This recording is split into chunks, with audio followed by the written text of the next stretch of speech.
할렐루야. 여러분과 같이 은혜를 나누는 시간 갖게 되어서 참으로 주님 앞에 감사를 드립니다. 제가 이 부산교회를 한 3번째 온 것 같습니다. 강사로 온 건 아니고요. 우리 청년들과 같이 왔거나 또 우리 개인적으로 또 일이 있어서 왔거나 해가지고 3번 정도 왔을 때 그때마다 보게 되는 것이 우리 교회 회당 때문에 굉장히 고생을 많이 하셨죠. 그 굉장히 어려웠던 그런 단계 올 때마다 굉장히 좋아지더라고요. 그래서 또 이 3번째 이렇게 오니까 많은 것들이 정돈이 되고 이렇게 아름다운 모습으로 이렇게 보게 되어서 정말 우리 성도님들의 그 헌신 그리고 또 열심히 참 이게 묻어나는구나 하는 것을 느낄 수가 있었습니다. 근본 영혼을 통해서 욥을 통해서 우리 은혜 받는 시간을 가지려고 합니다. 사실 이 고난을 통한 성장, 내가 무슨 뭐 대단한 그 경험이나 엄청난 깨달음이나 이게 있어야 이거 감당할 수 있는 제목 같은데 이 욥기를 보니까 정말 하나님께서 이 욥을 통해서 우리에게 주시고자 하는 또 우리에게 주시는 그 교훈이 굉장히 많이 있는 것 같습니다. 그래서 제가 깨달은 한도 내에서 또 하나님께서 또 은혜 주시는 대로 증거를 드리려고 합니다. 그래서 이 욥기에 대해서는 이제 4시간 이렇게 하게 됩니다. 이어지게 되는 것이죠. 첫 번째 듣고 참석을 안 하시면 연결이 안 될 겁니다. 다 참석하셔야 이게 이런 것이로구나 하는 걸 좀 아시게 될 것 같아요. 빠짐없이 참석을 해 주시기를 바라겠습니다. 자, 하나님께서는 특별한 사람을 선택하셔서 우리 보통 사람들에게 교훈을 주시는 때가 있는 것 같습니다. 그 중에 한 사람이 솔로몬이 아닌가 생각이 됩니다. 솔로몬. 사실 모든 사람의 모든 권력과 지혜와 그 힘을 가질 수가 없는 거죠. 그런데 솔로몬을 통해 솔로몬 그 한 사람에게 엄청난 그런 은혜가 주어졌습니다. 한마디로 세상적으로 다 부러워할 만한 그런 은혜인 거죠. 그래서 그 은혜가 주어졌을 때, 그런데 그 은혜가 하나님이 없이 주어진 상태, 그걸 자기 육신의 뜻대로 다 쓰는 거죠. 우리가 세상에서 출세하고 성공했다고 하면은 가지게 되는 그런 상태 아니겠습니까? 이런 것을 했을 때 어떻게 되느냐? 그걸 이제 솔로몬을 통해서 보여주시는 거죠. 그래서 결국 나중에 전도서를 통해서 탄식하는 것처럼 헛되구나, 바람을 잡으려고 하는 것 같구나, 정말 이제 조물주 하나님을 섬기면서 나아가는 그 길이 가장 올바른 길이구나 하는 그 결론을 맺게 되는 것이죠. 자, 그리고 또 한 사람 욥을 통해서도 우리에게 큰 교훈을 주시는 것 같습니다. 욥은 정말 우리 인간이 당할 수 있는 그런 가장 큰 고난을 계속적으로 겪은 사람입니다. 하나님 앞에 의인이고 그렇게 하나님의 인정을 받은, 정말로 요즘 말로 한다면 그렇게 믿음 좋고 헌신하고 그리고 일꾼이었고 그런 사람도 이렇게 시험을 받을 수가 있다 하는 것을 욥을 통해서 우리가 알게 되는 것이죠. 그런데 그 시험에 지지 않고 이긴 겁니다. 하나님의 은혜로 어떻게 하면 이 시험이 우리에게 왔을 때 이길 수 있을까 하는 것을 우리는 욥기를 통해서 배울 수가 있습니다. 그래서 이제 근본 영혼을 통해서 욥이 이 고난을 통해서 엄청난 신앙적인 성장이 있었습니다. 그리고 더 큰 축복을 받았습니다. 그래서 우리도 역시 마찬가지로 이 욥의 그 교훈과 욥기를 통해서 하나님께서 우리에게 알려주시고자 하는 그 뜻을 우리가 깨닫는다면 우리에게도 역시 큰 시험을 이길 수 있는 그런 지혜와 또 하나님의 은혜가 넘치게 될 것이라고 믿습니다. 자, 그러면 성경 말씀 읽겠습니다. 욥기 1장 13절 찾으시겠습니다. 욥기 1장 13절로 22절까지 말씀. 자, 교독하시겠습니다. 제가 먼저 읽겠습니다. 하루는 욥의 자녀들이 그 맏형의 집에서 식물을 먹으며 포도주를 마실 때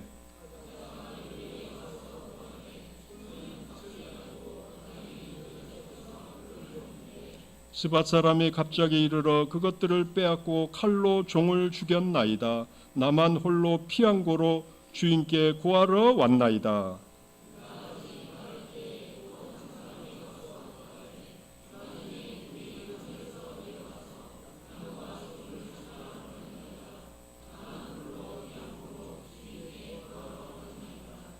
그가 아직 말할 때 또 한 사람이 와서 고하되 갈대아 사람이 셋대를 지어 갑자기 약대에게 달려들어 그것을 빼앗으며 칼로 종을 죽였나이다.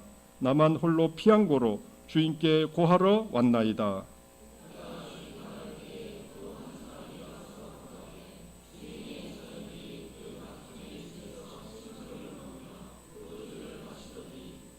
그 거친 들에서 대풍이 와서 집 네 귀퉁이를 치매 그 소년들 위에 무너짐으로 그들이 죽었나이다.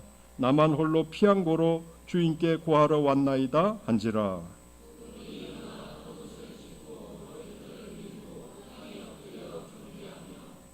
가로되 내가 모태에서 적신이 나왔사온즉 또한 적신이 그리로 돌아가올지라.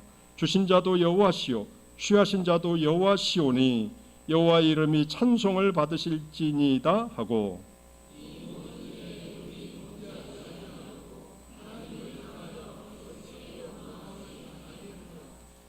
네. 자, 욥이 당한 그 재앙에 대해서 이렇게 저희가 읽었습니다. 욥은 우리가 잘 알다시피 하나님이 인정하시는 의인입니다. 그래서 노아, 다니엘, 욥 세 의인 중 하나님이 인정하시는 그 의인의 한 사람인 것이죠. 그는 정말 순전하고 정직하고 하나님을 경외하고 악을 떠난 사람이었다. 정말 하나님의 인정을 받을 정도로 그렇게 훌륭한 그런 사람이었다 하는 것입니다. 자, 그런데도 시험이 임합니다. 온전한 그런 믿음을 가진다고 해서 우리가 시험을 피할 수는 없는 것이다. 고난을 피할 수는 없는 것이다 하는 것을 우리가 여기서 알 수가 있습니다. 그래서 고난이 나한테는 안 왔으면 좋겠어. 그렇게 기도해봤자 소용없습니다. 우리에게 임합니다. 오히려 구할 것은 이 고난을 어떻게 이겨나갈 것인가. 그 지혜를 주십시오. 그걸 이겨낼 수 있도록 믿음을 주십시오. 사실 그렇게 우리가 기도해야 하는 것이죠. 자, 그는 많은 재산을 가지고 있었는데 2절과 3절을 보면은 양 7천, 약대 3천, 암나기가 500, 많은 종들이 있었고, 그리고 자녀도 10명이나 됐고, 동방에서 제일 큰 자였다. 한마디로 정말로 엄청난 부자였다. 엄청난 재물을 가진 사람이었다.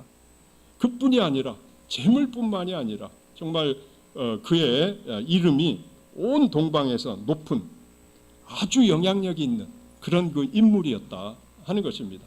세상적으로도 굉장히 높은 단계, 그리고 세상에서도 정말 남부럽지 않은 존경과 부러움을 받는 그런 사람이 바로 욥이었다 하는 것입니다. 자, 그런데 사탄이 욥을 헐뜯습니다. 하나님께서 욥을 칭찬하시죠. 욥 같은 사람이 없다. 그러니까 그 욥이 괜히 하나님을 이렇게 잘 섬기겠습니까? 주는 것이 있으니까 그렇죠. 하나님께서 이렇게 많은 걸 주셨는데 만약에 하나님을 섬기지 않는다면 이거 잘못된 거 아닙니까? 잘 섬기는 이유는 하나님께서 물질적인 축복을 어마어마하게 해주시기 때문에 잘 섬기는 겁니다. 만약에 그거 주신 것을 싹 뺏어 보십시오. 그러면은 그 그 믿음을 거둘 겁니다. 내가 언제 하나님 믿었느냐 하면서 이렇게 욥을 헐뜯는 그런 그 말을 하죠. 그러니까 욥은 그런 사람이 아니다. 그리고서는 이제 시험을 하도록 허락을 하시죠. 그래, 네가 금방 얘기한 대로 그가 가진 것을 다 그러면 빼앗아 봐라. 거기까지 허락을 해주십니다. 그래서 이 사탄이 이제 허락은 떨어졌겠다 하면서 이 욥을 공격하기 시작하는 거죠. 그래서 우리가 읽은 그 성경 내용대로 먼저 재산을 다 없애버립니다. 사실 재산이라고 하는 건 우리가 살아가는데 얼마나 중요한 것입니까? 그리고 그것이 있으므로 많은 것을 할 수 있고 얼마나 또 든든합니까? 그런데 그것이 하루아침에 없어진 거예요. 하루아침에. 야, 이것만 해도 얼마나 충격이 크겠습니까? 자, 그런데 그걸로만 끝나지 않고 10명의 자녀, 10자녀가 하루아침에 다 죽은 거죠. 한 명만 죽어도 어떻습니까? 충격적인 거죠. 그런데 다 죽었습니다. 사탄은 공격도 아주 어마어마한 공격을 해대는 거죠. 그냥 뭐 고난을 조금 주고 그다음에 한참 지나면 조금, 이게 아니었다는 겁니다. 마치 우리가 전쟁을 할 때 막 집중포화라고 하죠.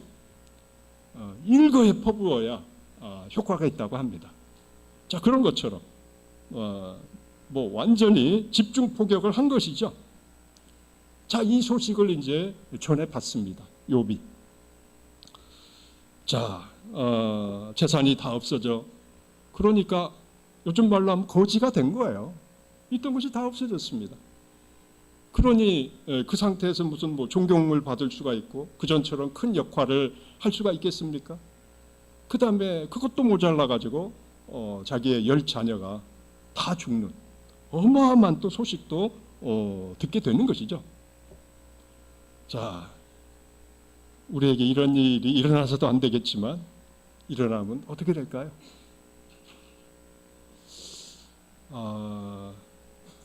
참 끔찍한 일이죠. 우리는 어떻게 되겠습니까? 막 정신줄을 놓지 않을까요? 미치지 않을까요? 제가 그 서울에 있는 어떤 그 대학교 병원에 병원에 무슨 일이 있어서 한번 간 적이 있었습니다. 그런데 갑자기 복도에서 어떤 그 할머니인가 그런 분이 뭐라 막 그렇게 정신없이 오시더라고요. 그러면서 이름을 부르는 겁니다. 누구야 하면서 정신이 거의 나간 상태예요. 아마 뭐 짐작컨대 그 아들이 죽은 것 같습니다. 뭐 이제 무슨 사고가 나가지고 응급실에 왔는데 아마 그걸 보고 이제 정신이 나가버린 겁니다. 그러면서 막 이름을 부르면서 이렇게 그냥 오더라고요. 야, 정말 참 어떻게 말을 할 수가 없는 그런 그 모습을 좀 봤었습니다. 그리고 제가 운전을 하다가도 그런 일을 좀 본 적이 있었습니다. 운전을 하는데 어떤 할머니가 어떤 여자분이 중앙선에서 오는 거예요. 차가 가거는데 오는 겁니다. 피할 생각도 안 합니다. 그러니까 이게 뭐야 하고서는 차가 피해 가야 됩니다. 그래서 도대체 저분은 왜 저렇게 저 위험한 행동을 하고 있나? 사실 그 제정신이 아닌 거죠. 큰 충격을 받으신 것 같습니다. 그래서 무서운 게 없는 거예요. 뭐 두렵고 이게 없습니다. 그냥 막 차 가는 그 앞을 그냥 막 오는 그런 모습을 봤습니다. 정말 너무 큰 충격을 받으면 사람들이 이렇게 되는 것이 아닌가 이렇게 생각이 됩니다. 그때 욥이 정신 이상이 됐다든지 뭐 정신병원에 입원을 했다든지 해도 뭐 너무 당연한 것이죠. 너무 어마어마한 일을 당했기 때문입니다. 자, 그런데 욥은 참 대단합니다. 그 말로 원망한다든가 이러지 않았다고 하는 거죠. 말로 또 범죄하지 않았다 하는 것을 우리는 여기 이 성경을 통해서 보게 됩니다. 뭐라고 얘기했습니까? 먼저 이제 슬퍼했죠. 겉옷을 찢고 머리털을 밀고, 이것은 이제 슬픔을 표현하는 방식입니다. 가로되 내가 모태에서 적신이 나왔사온즉 또한 적신이 그리로 돌아가올지라. 주신 자도 여호와시요 취하신 자도 여호와시오니 여호와의 이름이 찬송을 받으실지니이다 하고, 이 모든 일에 욥이 범죄하지 아니하고 하나님을 향하여 어리석게 원망하지 아니하니라. 하나님, 세상에 이러실 수가 있습니까? 가져가셔도 좀 적당히 가져가줘야지. 왜 하나도 남기지 않고 싹 가져가십니까? 이런 어마어마한 일을 겪게 하십니까? 이렇게 원망을 해도 전혀 문제가 없을 것 같은 그런 상황 아니겠습니까? 그런데 그렇게 함부로 원망하지 않더라. 그리고 내가 원래 태어날 때 빈손으로 왔지 않느냐. 그런데 이제 또 하나님께서 주셨으니까 또 가져가신 그것도 당연하다. 자, 이런 말을 했다고 하는 것이죠. 참 이 욥의 그 믿음의 단계가 참 굉장하다 하는 걸 우리가 여기서 알 수가 있습니다. 잘못하면은 즉시 하나님이고 뭐고 막 원망과 불평을 쏟아 놓을 만한 그런 그 상황인데도 불구하고 그는 그러지 않았다고 하는 거죠. 하나님께서 내게 있는 모든 것은 다 하나님께서 주신 것이다. 하나님이 주신 분이 하나님이시니까 주인이 하나님이시라는 거죠. 그 하나님이 나중에 이제 내가 너에게 빌려준 것을 가져가야 되겠다. 이렇게 하셨는데 내가 어떻게 원망할 수 있을 것이냐. 하나님을 찬양할 수밖에 없는 것이다. 이렇게 말을 하고 있습니다. 자, 이 자세가 참 중요한 것 같습니다. 욥의 출발점은 내가 가지고 있는 것은 내 거야. 이렇게 생각하지 않았다는 거죠. 하나님의 것이야. 하나님께서 내게 잠깐 쓰라고 주신 것이야. 이렇게 봤다고 하는 거죠. 그런데 그 주신 분이 이제 그만 써라. 내가 다시 내 거 가져가야 되겠다. 해가지고 가져가는데 내가 어찌 원망을 할 수가 있을 것이냐. 오히려 그동안 쓰게 해주신 것에 대해서 감사해야지. 그런 마음을 가지고 있었다고 하는 것이죠. 제가 그 전주에 있을 때 어떤 형제 집에 신방을 간 적이 있었습니다. 그런데 그 집이 상당히 그 가전제품이나 이런 것들이 좋더라고요. 그래서 참 여기 좋은 집에 사신다고 그랬더니 사실은 이게 제 것이 아니고요 하면서 주인 것이라는 겁니다. 그래서 이제 주인이 마침 그 외국으로 발령이 났다는 거예요. 한 2-3년. 그러면서 이거 다시 이사 갔다가 다시 또 들여오고 이러기 원잡으니까 그냥 당신 쓰라고 이렇게 허락한 겁니다. 그래가지고 그걸 우리는 돈이 없는데 이 비싼 걸 잘 쓰고 있다고. TV도 크고 냉장고도 아주 좋은 것들이에요. 그러면서 막 싱글벙글 하는 겁니다. 우리도 이런 사람도 있고 이런 경우도 있구나. 자, 이게 잘 썼습니다. 그러면 때가 되면 오겠죠? 줘야 됩니다. 근데 참 사람이 오래 쓰다 보면 어떻게 됩니까? 내 것 같죠? 내 것 같습니다. 정도 들고. 그래서 이거 내 거야 이렇게 주장할 수 있을까요? 아니죠. 어떻게 해야 됩니까? 제정신이라면 당연히 드려야죠. 이거 정말 그동안 잘 썼습니다. 참 고맙습니다. 이래야 되는 것이죠. 사실 욥은 그 자세를 가지고 있었다는 겁니다. 내에게 있는 이 많은 재산, 그리고 내 자녀도 내 게 아니다. 하나님께서 주신 것이다. 그동안 정말 쓰게 해주신 것만 얼마나 감사하냐. 이런 마음을 가지고 있었다고 하는 거죠. 어디서 출발하느냐가 중요한 것이죠. 이건 내 거야. 그러니까 계속 내 것이 돼야 돼. 그런데 이제 이게 없어지면은 이건 뺏긴 것이 되는 겁니다. 이건 내 건데 왜 누가 와서 뺏어가는 거야 하면서 화를 내고 막 원망하고, 하나님 아니 이러실 수 있습니까? 이렇게 되는 거죠. 그런데 이건 내 것이 아니었어. 내가 뭘 쥐고 왔나? 다 하나님께서 주신 것이었다는 거죠. 그런데 그 이유는 잘 모르겠지만 하나님께서 이제 가져가신 건데 내가 왜 무슨 원망을 할 것이냐. 주신 분도 여호와시요, 취하신 분도 여호와시니 하나님께 영광을 돌릴 뿐이다. 참 놀라운, 보통 사람이 갖기 힘든 그런 그 자세를 가지고 있었고, 뭔가 인내가 있어가지고 뭔가 참는 것이 강해가지고 그랬던 건 아니라고 하는 거죠. 그건 한계가 있습니다. 기본적인 어떤 자세, 그게 중요한 것이죠. 욥은 그런 자세를 가지고 있었구나. 그러니까 보통 사람보다는 정말 좀 탁월한 그 믿음, 이걸 가지고 있었음에 틀림없습니다. 자녀도 사실은 그런 것이죠. 사실 우리가 자녀들이 예쁘고 그리고 정말 얼마나 애착이 갑니까? 그래서 우리 엄마들이나 할머니들이 아이고 내 새끼, 아이고 내 강아지 뭐 이러면서 아주 그 표현을 하죠. 그런데 사실은 정말 내 소유일까요? 그건 아닌 거죠. 내 소유가 아닙니다. 하나님께서 맡긴 겁니다.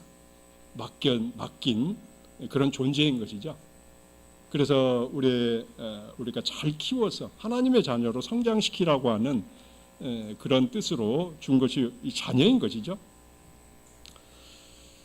그 전에 이런 간증을 들은 적이 있습니다.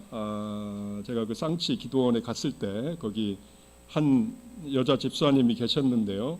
그분이 오셔서 간증을 많이 하셨어요. 근데 그 중에 한 간증이 지금도 기억이 나는데요.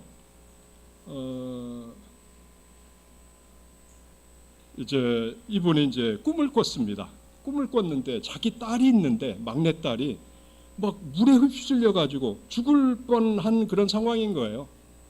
그래가지고 아이고 이거 어떻게 하면 좋으냐고 발을 동동 구르고 있는데 어떤 사람이 와서 그걸 구해주더라는 겁니다. 그리고 자기한테 주면서 자 받아라 하면서 하는 말이 자 받아라 너의 형제니라. 이렇게 얘기하면서 줬다는 거예요. 그런 꿈을 꿨습니다. 그런데 정말 그 다음날 정말로 그런 일이 일어났다는 거예요. 딸이 막 그 개울가에서 놀다가 물에 휩쓸렸는데 딸이 다행히 이렇게 이제 다른 어떤 사람이 보고 구해줬다는 거예요. 그게 생각이 나는 겁니다. 내가 꿈을 꿨던 그게 그대로 이루어지는구나. 그런데 그 꿈에 그걸 건네준 천사였겠죠. 천사가 하는 말이 받아라 너의 형제다. 이런 말을 한 것이죠. 저는 그 말이 굉장히 기억이 남더라고요. 형제다, 네 딸이다, 이게 아닌 거죠. 형제다. 사실 우리는 다 형제 자매인 것이죠. 물론 부모 자녀 관계이긴 하지만 그러나 같은 하나님을 아버지로 모신 사실은 형제인 것이죠. 하나님이 이제 맡겨주신 것이지 자녀라고 내 소유가 아닌 겁니다. 그러니 내 자녀니까 내 마음대로 할 수 있어. 이건 잘못된 생각인 것이죠. 그 전에 종종 이제 뉴스에 가족들 동반 자살 이런 얘기가 나온 적이 있습니다. 너무 살기가 힘들어가지고 이제 부모가 자녀들까지 같이 이렇게 자살을 했다는 그런 엄청난 그런 사건들이 있었죠. 그런데 이런 것을 그 전문가들 얘기가 동반 자살이라고 하면 안 된다. 사실 이건 살해다. 이렇게 지적을 합니다. 부모가 자녀를 죽인 것이지 왜 걔가 자살이냐. 이건 범죄다. 사실 그래서 이걸 잘 이렇게 보도를 용어도 잘 써야지 된다는 뭐 그런 그 지적을 합니다. 그래서 요즘은 그렇게 안 나옵니다. 사실은 이것은 엄격히 말하면 살해인 것이죠. 부모가 자녀를 살해한 겁니다. 자녀는 살고 싶은데 그 자녀의 그 생사를 부모가 좌지우지해 버린 것이죠. 이래서는 안 된다고 하는 거죠. 그래서 내 자녀니까, 내 아들 딸이니까 내 마음대로 할 수 있지. 이건 정말 잘못된 그런 자세다. 특히 우리 신앙인은 더욱이나 마찬가지로 정말 하나님께서 맡기신 정말 우리 하나님 앞에서 같은 형제 자매다. 이런 생각을 우리가 가져야 된다고 하는 것입니다. 그래서 사실 욥은 재산이 없어졌을 때도 하나님께서 주셨다. 그래서 그동안 잘 쓰신 것에 대해, 쓰게 해주신 것에 대해서 감사해야 된다. 이런 마음을 가졌습니다. 아마 자녀에 대해서도 그러지 않았을까요? 그동안 이 10자녀를 주셔서 정말 기쁘고 즐겁게 이렇게 오붓하게 살아갈 수 있는, 살아가도록 해주신 그것이 정말 너무 감사하다. 아마 이랬을 것 같습니다. 또 그게 바로 올바른 자세인 것이죠. 사람이 어떻게 자기 욕심껏 살 수가 있겠습니까? 하나님의 정한 때가 언젠가는 오는 것이죠. 그랬을 때 그동안 이제 같이 가족으로 살게 해주신 것만 해도 너무 감사했습니다. 우리가 하나님 앞에 감사를 드린다면 이것이야말로 하나님의 뜻에 맞는 합당한 그런 감사가 될 수 있는 것 같습니다. 자, 그래서 욥은 죄짓지 않기로 결심하고 하나님을 원망하지 않더라. 이렇게 말하고 있는 것이죠. 22절, 이 모든 일에 욥이 범죄하지 아니하고 하나님을 향하여 어리석게 원망하지 아니하니라. 이렇게 어리석게 원망하지 않으려면 우리는 정말 이 기본적인 자세, 하나님에 대해서 가져야 될, 욥이 가진 그 자세, 우리도 가져야 되는 것이죠. 그랬을 때 우리도 함부로 원망하지 않고 오히려 그동안 주셨던 은혜를 기억하면서 감사할 수 있는 그런 신앙인이 될 수가 있겠습니다. 사실 왜라는 그 질문을 우리가 많이 하게 됩니다. 도대체 왜 나한테 이런 일이 일어나게 됐나? 왜? 그런데 거기서 정답을 낼 수가 없습니다. 우리 인간은 옳은 답을 낼 수가 없습니다. 왜냐하면 하나님의 뜻을 정확히 알 수가 없기 때문이죠. 내가 모르는 하나님의 뜻이 있을 것이다 하는 것을 우리가 알고 믿음으로 나가야 되겠습니다. 자, 그리고 20절에 보니까 하나님을 예배했다 하는 그런 내용이 나옵니다. 경배했다고 하는 그런 내용이 바로 예배했다고 하는 그런 내용이죠. 예배는 내가 피조물이라는 사실을 인정하는 것입니다. 하나님은 조물주시다. 나보다 더 크고 위대하시고 천지만물을 만드시고 나는 만들어진 그런 존재고 정말 그 격이 다른 그런 더 어마어마한 그런 존재다 하는 것을 인정하는 것이 바로 예배인 것이죠. 그래서 당신은 이렇게 위대하신 분입니다.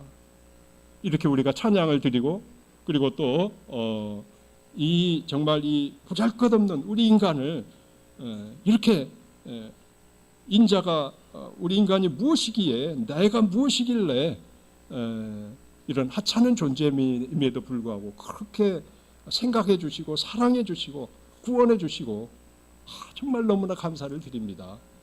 이게 사실은 예배인 것이죠. 자, 그래서 모든 주권과 이런 그 능력이 하나님께 있다. 이걸 인정하는 것, 이것이 바로 예배인 것입니다. 그리고 예배를 통해서 계속 그걸 확인하면서 우리가 하나님께 드려야 되는 그런 마땅한 영광과 찬송을 우리가 드리는 것이죠. 자, 이게 예배인데 원망이라는 것은 무엇입니까? 원망은 반대인 것이죠. 왜 내 것을 뺏어가십니까? 내가 주인입니다. 내가 마음대로 해야 됩니다. 그런데 왜 가져가시는 겁니까? 왜 내 뜻대로 안 해주시는 겁니까? 이렇게 마치 하나님을 막 조종하려고 하는, 하나님이 내 뜻에 맞춰야만 하는 것 같은, 그렇게 생각하고 주장하는 것, 이게 바로 원망인 것이죠. 원망. 그래서 완전히 정반대가 되겠습니다. 자, 그런데 이 욥은 하나님을 경배했다. 그런 상황에서 비록 제가 이해하지 못할 어떤 그런 상황이라 할지라도 하나님의 뜻이 있음을 믿습니다. 하나님께서 저는 거기에 순종할 따름입니다. 제가 모르는 하나님의 뜻이 있음을 이제 믿고 찬양합니다. 이렇게 그는 하나님을 경배했다고 하는 것입니다. 사실 이 경배와 예배가 정말로 하나님께서 받으실 만한 그런 예배인 것입니다. 우리가 잘 될 때 하나님 앞에 감사하고, 이건 누구나가 다 할 수가 있는 것이죠. 그런데 정말 힘든 게 무엇입니까? 정말 어렵고 그리고 너무나 원망이 막 올라올 것 같은 그런 어떤 그런 상황. 그럼에도 불구하고 하나님을 이제 조물주로 인정하고, 그리고 내가 모르는 그런 뜻이 있다. 그 지혜자로 인정하고, 그리고 경배하는 그 경배. 이것은 정말 귀한 경배인 것이죠. 귀한 예배인 것이죠. 하나님께서는 그런 경배를 받기를 원하시는 것이죠. 그런데 욥을 통해서는 그런 경배를 받으시는 겁니다. 이 사탄은 그가 그에게 이 어마어마한 것을 다 줬으니까 당연히 하나님을 잘 섬기는 거 아닙니까? 하나님을 경배하는 거 아닙니까? 싹 뺏으면 다시 그 경배고 뭐고 싹 없어질 겁니다. 원망만 남을 겁니다. 이렇게 얘기를 했던 것이죠. 그런데 아니다. 욥은 그렇지 않다. 하고서는 실제 허락을 하셨는데 과연 하나님의 말씀대로 된 것이죠. 하나님께서 얼마나 기뻐하셨겠습니까? 네가 정말로 내가 조금 많은 것을 줄 때만 나를 경배하는 게 아니로구나. 그걸 다 뺏어 갔는데도 불구하고 나를 기억하면서 나에 대한 믿음을 버리지 않고 경배와 찬송을 돌리는구나. 정말 값진 경배인 것이죠. 값진 예배인 것입니다. 자, 우리는 어떤 경배와 찬송을 하나님 앞에 돌리고 있습니까? 잘 될 때만, 내 뜻에 맞을 때만 하나님 앞에 감사와 찬송을 돌립니까? 아니면 잘 안 될 때도, 힘들 때도, 이런 욥과 같은 어마어마한 그 고난과 환란이 있을 때도 분명히 하나님의 뜻이 있어. 그리고 이건 다 하나님께서 주신 것이야. 그런데 하나님께서 가져가신다고 해서 내가 원망한다고 하는, 이건 잘못된 것이지. 이런 자세로 우리가 하나님을 예배하고 또 나아가는 것, 이것이야말로 정말 하나님께서 귀히 보실, 쉽게 찾기 힘든 그런 경배가 되는 것이죠. 자, 그런데 그래서 우리는 원망이 아니라 그동안 나에게 주신 것을 우리가 집중을 해야 하는 것 같습니다. 다 뺏어갔다가 아니라 그동안 이렇게 많이 주셨었다. 그리고 그걸 누리게 하셨다. 자녀들이 다 죽게 하셨다가 아니라 그동안 많은 자녀를 통해서 기쁨을 누리도록 은혜를 주셨던 것이다. 사실은 그런 은혜를 주셨던 것이죠. 그걸 기억하고 우리가 감사하는 것, 그동안 감사치 못한 것을 오히려 우리가 반성하면서 감사하는 것, 이것이 바로 올바른 자세일 것입니다. 그런데 사탄은 정반대입니다. 사탄은 자꾸만 아니다, 더 누려야 된다, 더 받아야 되고, 그리고 네가 받은 것을 뺏기면 안 돼. 사실 그렇게 자꾸 생각하도록 만드는 것이죠. 그래서 내 것인데 지금 하나님께서 뺏어가는 거다, 가만히 있을래? 이렇게 말하는 것이죠.